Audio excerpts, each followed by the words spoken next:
وہ مفتی جو کہہ رہے ہیں سلفن خلفن، کسی نے یہ بات نہیں کی.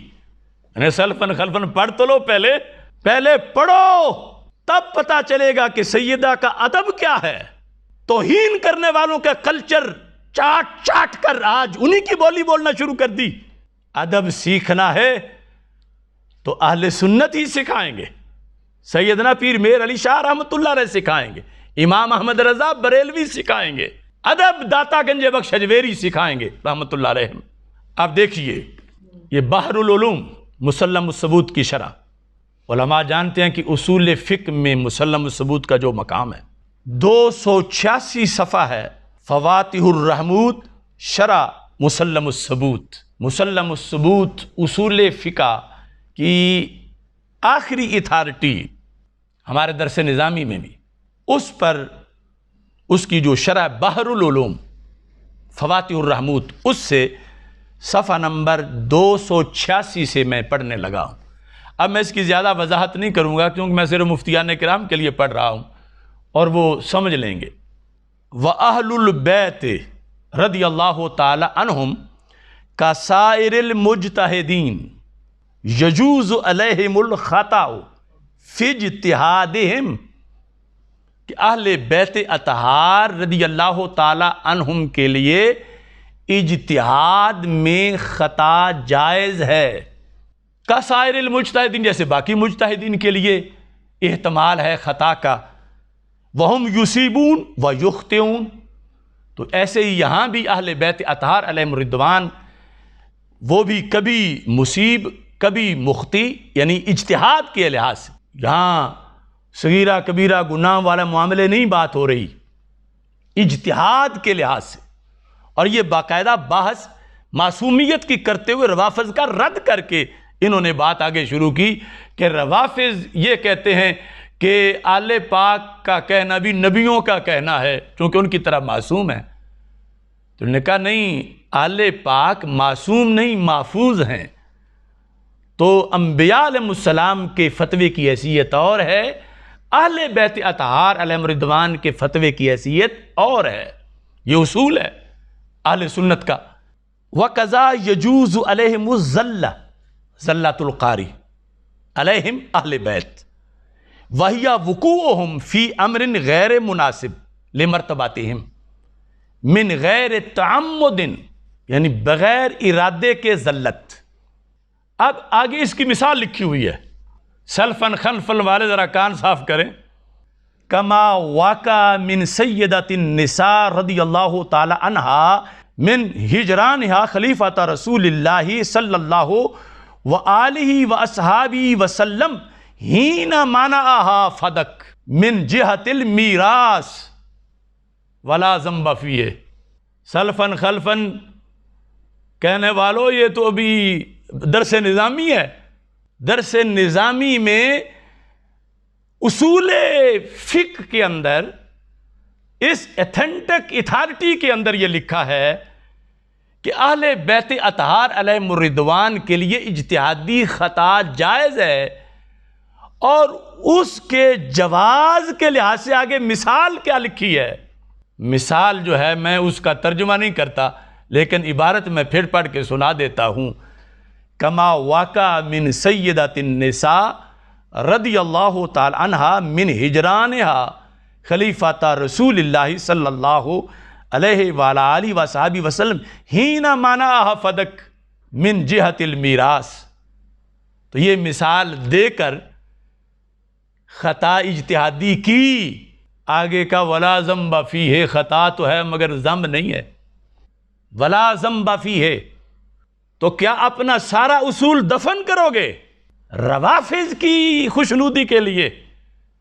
کیونکہ عظمت سیدہ تو وہ ہے جو جس جہت پر پیر صاحب بول رہے ہیں، اور سارا یہ اصول فقہ ہے. اب آگے لکھتے ہیں کہ یہ جو اہل بیت اطہار علیہم الرضوان خطا اجتہادی سے معصوم نہیں تھے، اس کا انہیں بھی پتہ تھا، اور اس قانون پر وہ خود قائل تھے کہ ہم سے اجتہادی خطا ہو سکتی ہے. اس کے وہ خود قائل تھے. اس پر پھر انہوں نے دلیل پیش کی. کہتے ہیں کہ وَيُفِيدُ أَيْضًا عِلْمًا ضروریًا بِأَنَّ أَهْلَ الْبَيْتِ رضی اللہ تعالیٰ عنہم أيضًا كانوا عالمین بعدم عصمت انفسہم من هذا الخطأ الاجتہادی، کہ خود اہل بیت اطہار کو بھی یہ پتہ تھا رضی اللہ تعالیٰ عنہم کہ خطا اجتہادی سے ہم معصوم نہیں ہیں، خطا اجتہادی ہم سے ہو سکتی ہے، اس کا انہیں خود بھی علم تھا۔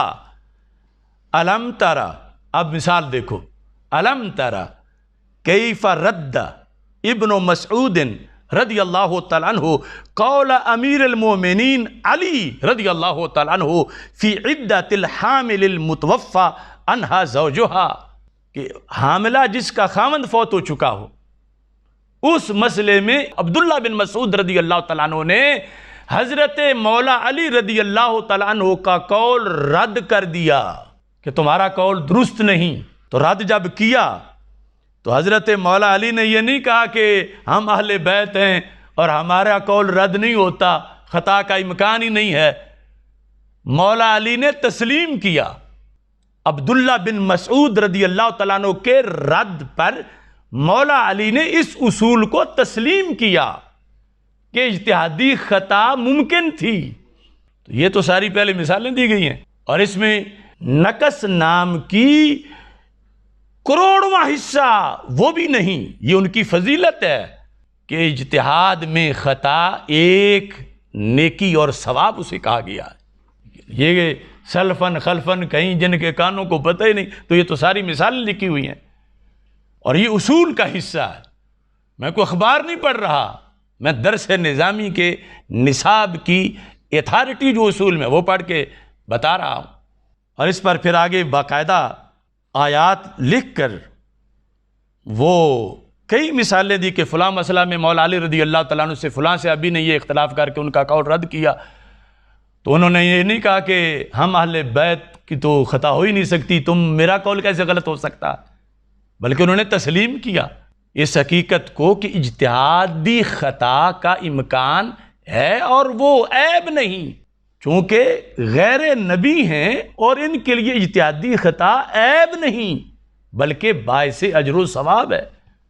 اس بنیاد پر وَلَمْ يُنْكِرْ امیر المومنین علی علیہم، یہ جس نے بھی ان کے مقابلے میں ان کا رد کیا تو مولا علی نے کسی پر انکار نہیں کیا کہ تم کون ہوتے ہو، ہم تو آل ہیں، آیت تطہیر ہمارے حق میں ہے اور تم ہمارا قول رد کر رہے ہو۔ نہیں، جس نے دلیل کی روشنی میں رد کیا، دلیل واضح تھی تو مولا علی نے تسلیم کیا اسے۔ اب فَقَدْ بَانَ لَكَ، او سننے والے تمہارے لیے ظاہر ہوا کیا، ان الاجماع القطعی الداخل فیہ اہل البیت، وہ اجماع امت کا جو قطعی ہے جس میں خود آل بھی شامل ہے، وہ اجماع کیا ہے؟ حاکمن، وہ اجماع حکم کر رہا ہے بِأَنَّ لَا عِصْمَةَ فِي أَهْلِ الْبَيْتِ بِمَعنَى عَدْمِ جَوَازِ الْخَطَاءِ الْاجْتِهَادِي مِنْهُمْ، یہ اجماعی عقیدہ ہے جس کو آج توہین کہہ رہے ہیں۔ اہل سنت کا وہ اجماعی عقیدہ جس اجماع میں اہل پاک خود پارلیمنٹ میں بیٹھی ہوئی ہے، اہل پاک کے مولا علی رضی اللہ تعالیٰ عنہ جس اجماع کا حصہ ہیں، وہ اجماع ہے کہ اہل بیت اطہار علیہم رضوان سے خطائے اجتہادی ممکن ہے، یہ اجماع ہے، لیکن ہے اہل حق کا، بھنگ والوں کا نہیں۔ تو اجماعی عقیدے کے خلاف توہین کے لفظ بولنے والے وہ ہوش کریں، شان سیدہ پاک کا خیال کریں، اور وہ جو امت 14 صدیوں سے جس پر قائم ہے اس کی طرف دیکھیں۔ اب یہاں پر یہ لکھ کے کہتے ہیں فاحفظ ہو، یہ بات یاد کر لو، پتہ تھا کہ بھول جانی ہے، لیکن ان کتابوں تک پہنچے گا کون؟ وہ کتوں اور ککڑوں کی لڑائیوں میں مصروف رہنے والے۔ میں نیک پاک پیروں شہزادوں، نیک پاک آل سادات، ان کے قدموں کی خاک کا بھی غلام ہوں، لیکن روافضی چرنوں میں چرنے والے اور پھر اہل سنت کے نظریات پر مست ہاتھیوں کی طرح چل کے روندنے والے، ان سے کہہ رہا ہوں تجھے کیا خبر کہ کیا ہے راہ و رسم شاہ بازی، وہ فریب خوردہ شاہی جو پلا ہو کرگسوں میں، اسے کیا خبر کہ کیا ہے راہ و رسم شاہ بازی۔ دھویں اور بھنگ کے اندر جا کر جنہوں نے صحبتیں حاصل کی ہوں، تجھے کیا خبر کہ کیا ہے راہ و رسم شاہ بازی۔ ان فضاؤں میں اڑنا یہ داتا گنج بخش اجویری کا کام ہے۔